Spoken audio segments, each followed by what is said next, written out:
Okay, our next topic is sterilization, and we're going to look at both female and male sterilization. Here's our case. A 38-year-old multipler has completed her childbearing, is requesting sterilization. All three of her children were delivered vaginally. She has no medical problems, is in good health, exam is unremarkable. You think that's reasonable for a 38-year-old woman to be sterilized after three children? I think that's entirely reasonable. And basically, it's what do you do with an elective sterilization? Let's compare tubal ligation of a woman and vasectomy in a man. The tubal ligation will remove part of a woman's oviduct. The vasectomy will remove part of a man's vas deferens. They both need to be considered permanent and irreversible. Now, it's not that they can't be reversed, but you can't always predict it. And it costs $15,000 at least for the microsurgery to reverse them.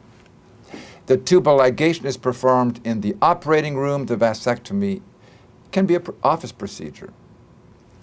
The tubal ligation will require a spinal or general anesthetic, whereas a vasectomy can be done under local anesthetic.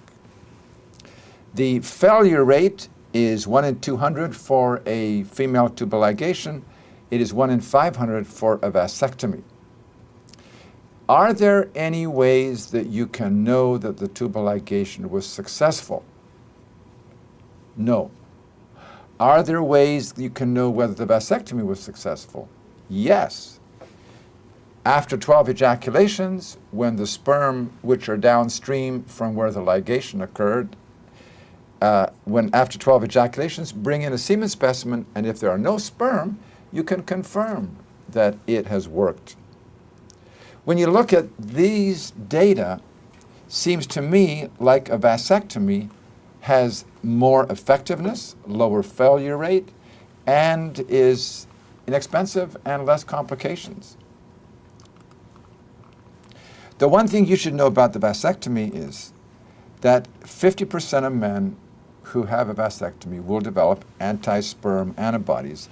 And the reason for this is normally sperm are in an immunologically protected environment in the vas deferens and the seminal vesicles. When a vasectomy is done, if there's a sperm granuloma which develops and sperm gets out into the peripheral tissues exposed to the lymphocytes can then produce the anti-sperm antibodies. This is a picture that I took off the Strip in Las Vegas. This is a billboard, microsurgical vasectomy reversal, money back guarantee. What do you think of that? We guarantee if sperm is found at the vasectomy site that it will be in the ejaculate within 6 months, or we will redo the procedure free of charge. Now, what they can do is guarantee the plumbing will be reversed. And that can be highly done. But how about the sperm antibodies? You cannot reverse that. Now, you can wash the sperm, remove the antibodies, but then if you want to get pregnancy, you're going to have to do an intracytoplasmic sperm injection. And so don't have these procedures done unless you are sure that you have made a final decision, because reversal really is not a very good option. Tubal ligation is performed 3 times more often than a vasectomy. Men in the United States are chickens. In many countries of the world, men have vasectomy much more commonly than a tubal ligation. The tubal ligation expense is 3 times more costly than is a vasectomy. The failure rate is higher with a tubal ligation than vasectomy. And the complications, although they are low, are higher. So if it is an elective decision to not have children, it seems to me that a male vasectomy would be the preferential one. Vasectomy is performed by withdrawing a loop of the vas deferens and then resecting part of it. Local anesthesia, recovery generally very rapid. Here you remove a segment of the vas, you open it, and then you will either burn it or leave one end which is unattached to the other. There are many different kinds of female sterilization. This is the Parkland, this is the Pomeroy, this is an Irving, where you actually take one end of the fallopian tube and you bury it into the myometrium. I see a lot of young women in their 20s who are requesting sterilization, and some of these women have had 5 children and they're age 21. You know, they're old enough to vote, they're old enough to go into the army, they're old enough to pay taxes, they're old enough to make a decision to have a tubal ligation, and yet many of these women will want to have a reversal. I like to do a tubal ligation which has the least injury to the tube, and the Filshie clip will do this much better than will be a cautery or burning of the tube. And here you can see is a Filshie clip on each of the tubes on either side here, and is very successfully done using laparoscopy. And yet when you look overall at the sterilization, there's going to be a major difference between the male and the female. This looks at the cost of various forms of fertility control, with the least effective being here and the most effective being down here. And we're looking at the cost of the method, which is the white, the cost of side effects, which is black, and then the cost of unintended pregnancies, which is in the gray. You can see on this end here, we have the barrier methods: cervical cap, the sponge, the female condom, the spermicides, diaphragm, and so on. On this end here, we have the copper IUD.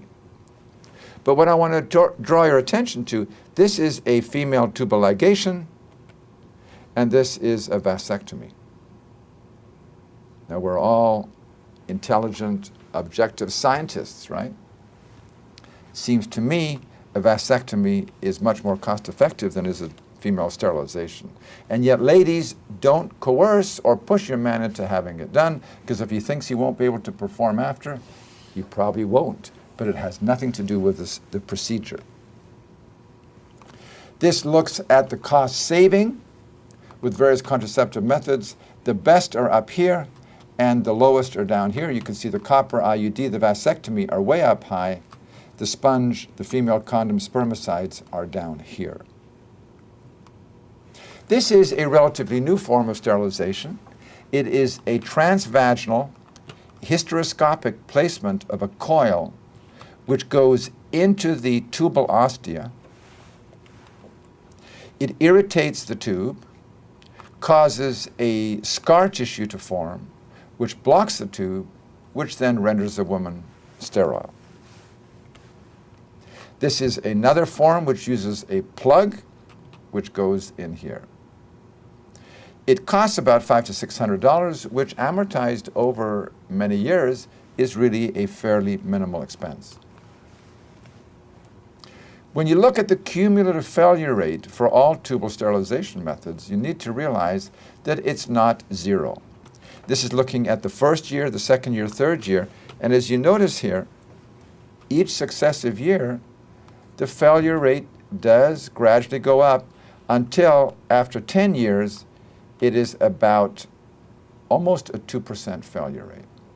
So it's not perfect. You need to know your patient. Is she motivated? Is she scatterbrained? Is she compulsive? Is she impulsive? Is she mature or is she immature? Let's see how we can apply these basic principles to the various methods of contraception. Estrogen plus progestin steroids. That could be either the pill, or it could be the ring, or it could be the patch. I think are particularly good for healthy women, especially young women. If you're asked on the exam, a young healthy woman, what should you recommend? I would think the estrogen progestin steroids would be the best in that situation. Who should use progestin-only steroids? These are women who are lactating because estrogen can suppress milk production. Women who cannot use estrogen because they have a history of thrombosis, of pulmonary embolus, who have cerebrovascular accident, or who may be over 35, smokers. They should be candidates for the progestin only. No impact on thrombosis. The IUD, the IUS, the ideal candidate would be a monogamous, multiparous woman who has no salpingitis, no tubal infection. Barrier methods. Here we have the requirement that they've got to be motivated, they've got to be compulsive, they have to be paying attention. Women who are at the end of their childbearing years, lower fertility, probably don't need to have as effective a method. Barrier may be adequate. Women who have multiple sexual partners are at high risk for sexually transmitted diseases, gonorrhea, chlamydia, syphilis, and the barrier methods can prevent that. The only benefit that I would see for natural family planning is really for religious reasons, because there is so much demand on the couple that unless they are motivated, it ain't going to work.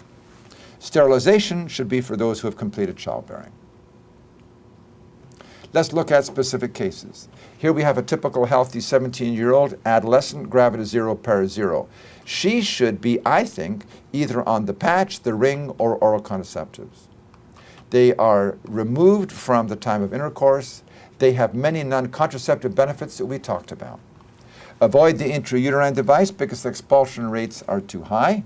Barrier methods require a sense of discipline, which I think a 17-year-old probably doesn't have, and the same is true for the natural family planning. A married, faithful, compulsive 25-year-old gravida 2, para 2. The whole world is open to her. She could use any method, no need to avoid any, because they are all appropriate for her. Intrauterine system, any estrogen plus progestin, barrier methods, natural, whatever she feels comfortable with. What if she's married scatterbrained? 25-year-old gravida 2, para 2. Here you want to have something which does not require multiple, frequent choices. The intrauterine system, once it's in, it stays in. The patch, the ring, once you put it in, you don't have to worry about it every day. Avoid any barrier method particularly. A married, faithful, non-smoker, 40-year-old, gravida 3, para 3. She could use almost anything as well. Sterilization, I think, would be appropriate when she's had her 3 children.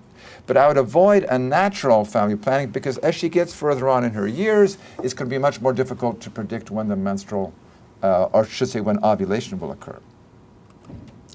And if she has completed childbearing, I would on the exam recommend sterilization. I think the benefits outweigh the risks by a long shot. That is the end of sterilization and the chapter on fertility control.